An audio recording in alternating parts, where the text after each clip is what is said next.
Hello everyone. So welcome to my class Baker. So இந்த வீடியோல நாம என்ன பார்க்க போறோம்னா ஆமாங்க நீ தமிழ்ல டைட்டில் வச்சு கண்டுபிடிச்சிருப்பீங்க. அதுக்கு முன்னாடி சேனலை சப்ஸ்கிரைப் பார்க்குறவங்க தயவு செஞ்சு சப்ஸ்கிரைப் பண்ணி லைக் தட்டிட்டுக்கோங்க. ஏங்க அந்த சப்ஸ்கிரைப் பண்ணி வச்சு பார்த்தா தான் பண்ணி விடுங்க. இனி நாம ஒரு வித்தியாசமான பைக்கு தாங்க போகிறோம். டே என்னடா வித்தியாசமான பைக்குன்னு சொல்லி நீங்கள் கேட்பீங்க. ஆமாங்க இனி நம்ம ஹார்லி டேவிட்சனோட லோ ரைடர் எஸ்எப் தான். டே இது ஒரு நிமிஷம் நீ ஏற்கனவே இந்த மாதிரி ஒரு பைக்கை பற்றி ரிவ்யூ பண்ணியிருக்கேன்னு நீங்கள் பார்ப்பீங்க. ஆமாங்க அது ஃபேட் பாய் 114 அதையும் இதையும் கன்ஃபியூஷன் பண்ணிக்கிறேன். ரெண்டுமே பார்க்குறதுக்கு சிமிலர் லுக்கு தாங்க வரும். பட் என்ன அது நமக்கு கொஞ்சம் தின்னாக இருக்கும், இது கொஞ்சம் வைடாக இருக்க மாதிரி இருக்குங்க. இந்த வண்டி நமக்கு 1000cc செக்மெண்ட்டில் விடுது. நம்ம ப்ரைஸ் 14,69,000 ஸ்டார்ட் ஆகுதுங்க. அதாவது 14,69,000 ஸ்டார்ட் ஆகுது. இஎம்ஐ பெர் மந்த் 44,000 கட்டுற மாதிரி வருங்க. அதாவது 44,000 கட்டுற மாதிரி வரும். இது நமக்கு ஒரே ஒரு வேரியண்ட்டில் தாங்க அவைலபிளாக இருக்குது. அது மாதிரி 2 கலரில் அவைலபிளாக இருக்குது, பர்குடா சில்வர் விவிட் பிளாக்னு சொல்லிட்டு. சரி வாங்க நம்ம வண்டியை பற்றி கொஞ்சம் டீலாக பார்க்க ஆரம்பிப்போம். நான் சொன்ன மாதிரி இது 1000cc செக்மெண்ட்டில் வருது. என்ஜின் எக்ஸாக்ட் 1000cc கேட்டிங்கன்னா அதுதான் கிடையாது. என்ஜின் எவ்வளோனா 1868cc. என்ஜின் என்ன டைப்னா மல்வேக் 8 ரெஜிஸ்டர்டு 114 கொடுக்குறாங்க. மேக்ஸிமம் பவர் 93 PS-ங்க. 5020 RPM. Maximum torque 115 Nm. 3 brake ஒன்றுஸ்க்கு 10 பிரேக் ஒன்றுஸ்க்கு. வண்டியோட டேங்க் நமக்கு 18.9 லிட்டர் பிடிக்குது. கிட்டத்தட்ட 19 லிட்டர் பிடிக்குதுங்க.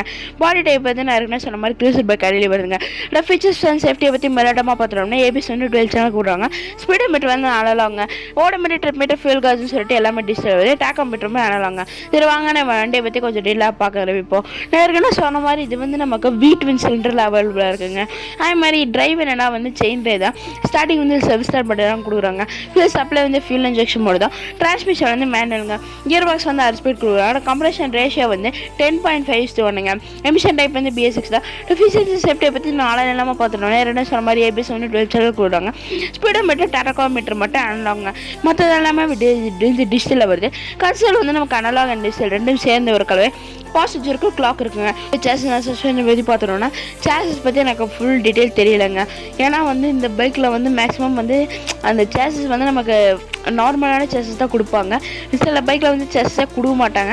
பட் என்ன இதில் எனக்கு ஃபுல் டீட்டெயில் தெரியுங்க. அதோட சஸ்பென்ஷன் நமக்கு மோனோ ஷாக் கொடுக்குறாங்க. வண்டி நீளம் 2355 mm. ஸோ வண்டி செம்ம லென்த்தாக இருக்குன்னு மட்டும் நல்லா தெரியுது. சேடல் ஹைட் 690 mm தாங்க. ஸோ வண்டி செம்ம லென்த்தாகவும் இருக்குது, வைடாகவும் இருக்குது. எனக்கு தெரிஞ்ச வரைக்கும் இது நம்ம ஊர் இதில் கீழே தட்டிடும்னு தான் நினைக்கிறேன். வண்டி டேங்க் நான் ஏற்கனவே சொன்ன மாதிரி தாங்க. கிட்டத்தட்ட 19 லிட்டர் பிடிக்குது. Wheel base 1615 mm.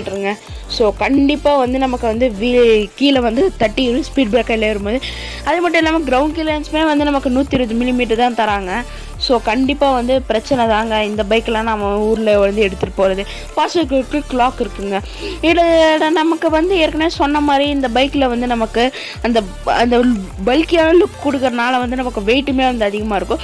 வண்டி டிரைவர்லேருந்து 295 kg, வண்டியோட curb weight 308 kg. Engine oil 4.7 litre பிடிக்குது. எலக்ட்ரிக்ஸ் பற்றி பார்த்துட்டோம்னா ஹெட்லைட் நமக்கு ஹேலஜாங்க தாங்க கொடுக்குறாங்க. Tail light LED, turn set lamp LED, அது மட்டும் லோ ஃபினிடியர் லோ எல்இடி இருக்குங்க. ரிட்டர்ன் ரேஸ் பற்றி பார்த்தோம்னா டயர் டியூப்லெஸ் தான். வீல்ஸ் நமக்கு கேஸ்ட் அலுமினியம் கொடுக்குறாங்க. முன்னாள் brake one disc, brake one disc. Competitor யாரான்னு பார்த்துட்டோம்னா Harley Davidson Fat Bob 114, Harley Davidson Sports, Ducati X Diavel, ட்ரைம்போட பான்வில்லி பாபா, ட்ரைம்போட பான்வில்லி ஸ்பீட் மாஸ்டர், இவங்களாம் தாங்க காம்படிட்டர். இந்த பைக்ஸ் பற்றி நம்ம ஏற்கனவே ரிவ்யூ பண்ணிட்டோம், மறக்காம செக் பண்ணி பாருங்க. சரி வாங்க நம்ம வண்டியோட லுக் அது மட்டும் இல்லாமல் மற்றது எல்லாமே நம்ம பார்க்க வைப்போம். நிறைய ஏற்கனவே சொன்ன மாதிரி தாங்க இது நமக்கு ஒரு பல்கியான ஃபீல் கொடுக்குறோன்னு சொல்லிட்டு தான் இவங்க இதை நமக்கு கொடுத்துருக்காங்க. ஸோ அதில் நம்ம தப்பே சொல்ல முடியாதுங்க. ஏன்னா நல்லாவே நமக்கு பல்கியான ஃபீல் கொடுது. அது மட்டும் இல்லாமல் எக்ஸாஸ்ட்டுங்க. எக்ஸாஸ்ட் நமக்கு டுவெல் எக்ஸாஸ்ட் கொடுக்குறாங்க.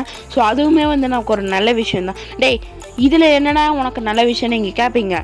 ஏற்கனவே சொன்ன மாதிரி நமக்கு அந்த லுக் ஹார்லி டேவிட்சன் அவங்க அவங்களோட சவுண்டுக்கு பஞ்சமே இருக்காது. ஸோ அது மட்டும் இல்லாமல் இந்த டுவல் எக்ஸாஸ்ட்னு சொல்லும் போது இன்னும் வேறு லெவலில் சவுண்டு கொடுக்குங்க. அதே மாதிரி எக்ஸாஸ்ட் உங்களுக்கு பார்க்கும்போதே தெரியும், எந்த கட்ஸும் இல்லாமல் எந்த ஒரு இதுவுமே இல்லாமல் அப்படியே நீட்டாக க்ளீனாக லைனாக கொடுத்து வச்சுருக்காங்க. ஸோ நமக்கு சவுண்டு எனக்கு மேக்ஸிமம் ஃப்ரீ ஃபாலோவாக தான் இருக்கும்னு தோணுது. பட் சரியாக தெரியலைங்க. இதில் நமக்கு சிங்கிள் சீட்டர் தாங்க அவைலபிளாக இருக்குது. அதே மாதிரி டபுள் சீட்டரில் அவைலபிளாக இருக்குது. இருக்குது, நான் வந்து கஸ்டமைஸ் பண்ணிருக்கிற மாதிரியும் இருக்குங்க. பட் ஆனால் நம்ம வந்து ஓட்டும்போது வந்து கொஞ்சம் கையை வந்து தூக்கி ஓட்டுற மாதிரி இருக்குது. ஏன்னா வந்து சீட்டுக்கும் அந்த ஹேண்டில் பார்க்கும் வந்து செம்ம ஹைட் டிஃப்ரென்ஸ் வருதுங்க.